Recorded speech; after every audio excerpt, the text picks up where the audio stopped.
Pabor ba kayo sa PUB modernization program? Ano yan eh, 2017 pa yan.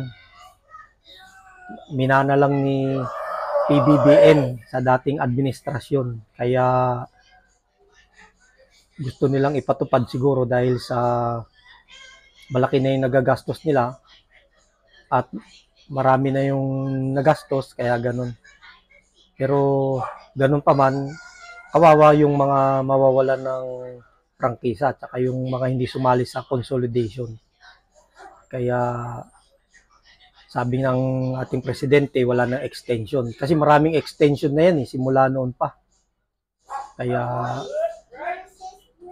yung mga driver natin at operator ang nahirapan, lalo na yung mga mananakay.